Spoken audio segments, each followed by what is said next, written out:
So this is it for my reaction video to the premiere of AAA. And ngayon sila nag-premiere December 18 at 11 a.m. Okay, let's watch it again. Sorry. I wanna watch it again. Grabe to. Himay-himayin natin ngayon. This time, pwede na natin i-pause-pause.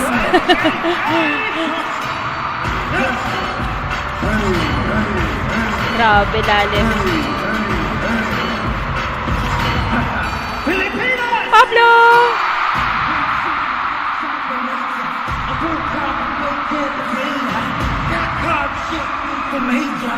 Cute yan siya, no? Okay, kailangan ko mag-react dun kay Pablo. Dito kasi, nung pinapanood ko siya ng live, talaga, nakafocus lang ako. Sabi ko, ba't siya nagpapakyut dyan? Yung astig-astig niya nang lumabas. Tapos bigla siyang nagpakyut dun. Teng, teng. Ayun. Yun lang naman kay Pablo. Sige na. Pero yung niya, yung growls niya, yung pag-exit niya dyan, magrara siya. Ganon. Nakakatuwa lang. Kasi, ramdam mo, nagigil sila, ramdam mo na pinaghandaan nila to, at ramdam mo na gusto nilang ipakita sa buong mundo, sa lahat ng audience na nanonood, sa lahat ng K-pop idols na eto kami. This is P-pop, this is SB19. Ayun.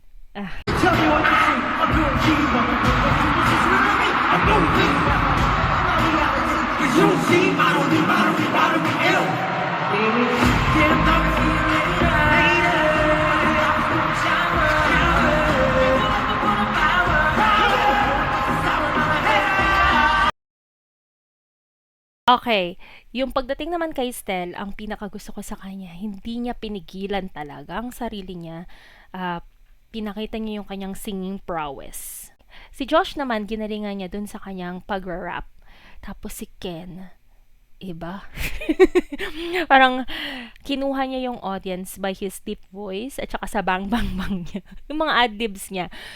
Si Justin naman, iba yung kagwapuhan ni Justin. Hindi ko alam dito. Hindi siya cute Ang pogi niya.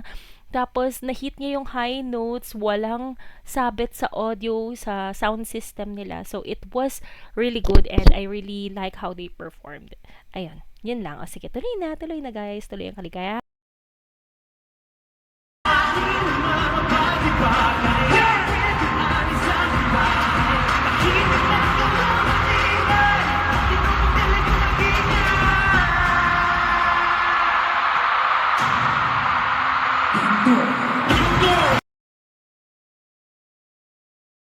Astig talaga ni Ken doon. Nung magsimula nung binago nila yung steps na yon, nung nila, fan meet, yun, sobrang astig.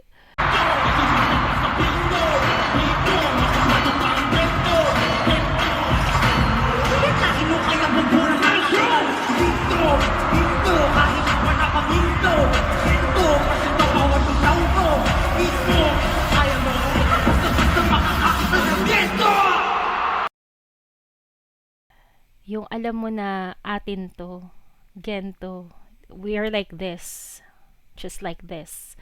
And pinapakita nila na we're SB19, we're like this. Tapos yung biglang alam ko na nabitin yung audience doon na gento, tas talikod sila. Tapos parang, uy, may pasabog pang iba. Ganon, we're waiting for more. And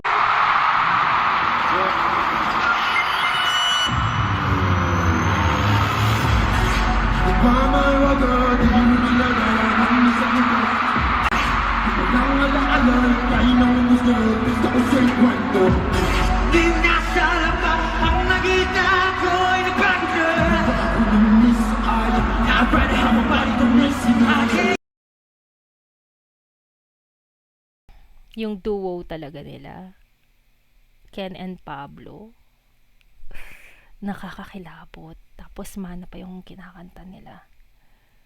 And sabi nila 'di ba, parang may may superpower sila pagka kinakanta nila yung mana. Nakita yun sa stage. Lumabas yung kanilang beastly presence. nung kinakanta nila tong Mana.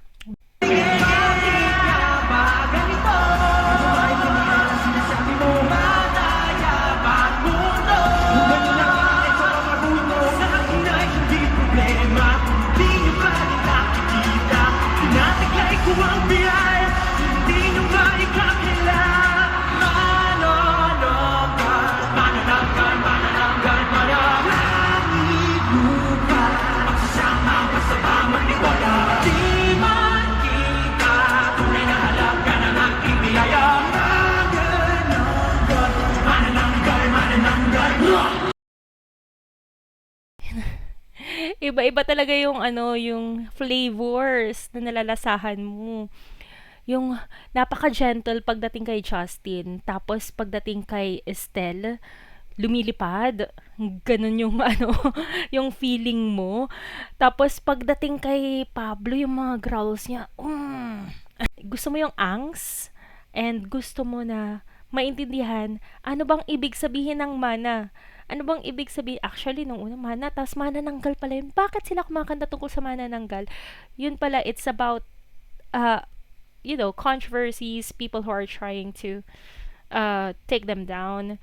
So, yung angst nandun, at you want to see them more.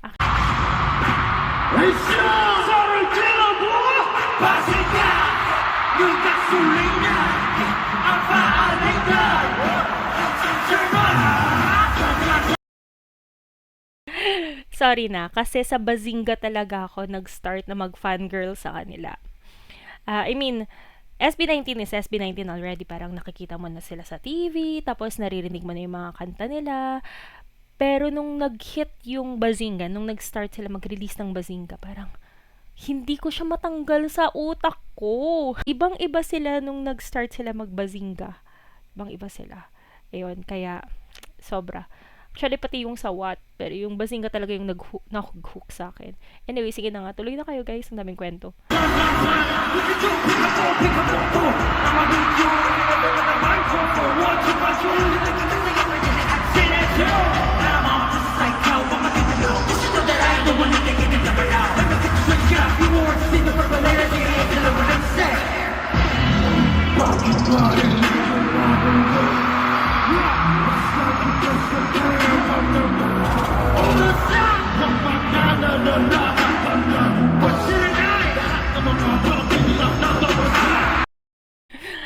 The way he sings, the way he caught us at that moment, na ang astig-astig niya, parang, teka, sino ba tong Ken na to?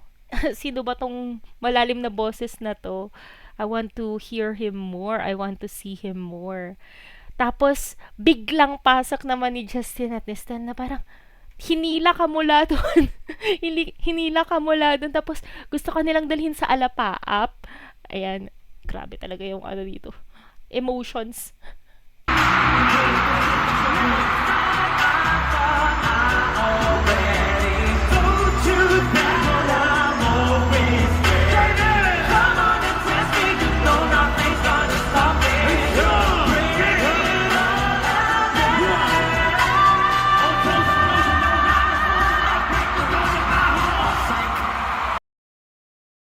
Yan.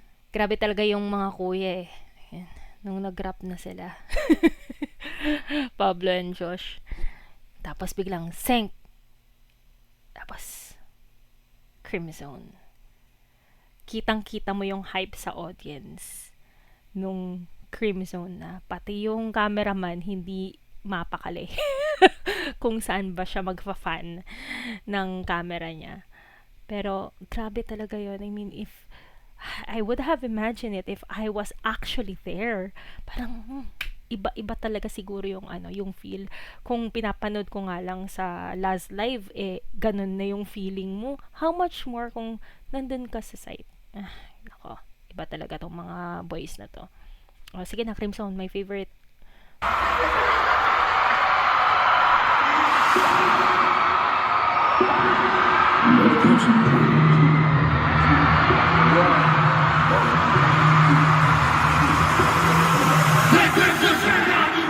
We go hard, we don't get out. I'm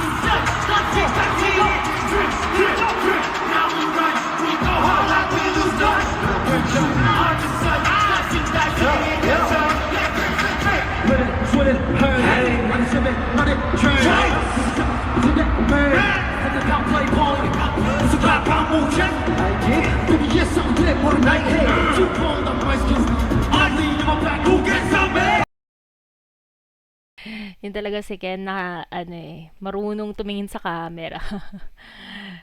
Nung live nga nakafocus yan kay Josh muna. Hinahanap siguro ng cameraman, sino ba yung kumakanta? Saan ba dito sa dalawang to? Tapos medyo nahuli na kay Ken, pero dun nagpaano si Ken, sige, eto, toss mic ako. Pero astig talaga, tapos yan, papasok na si Joshi.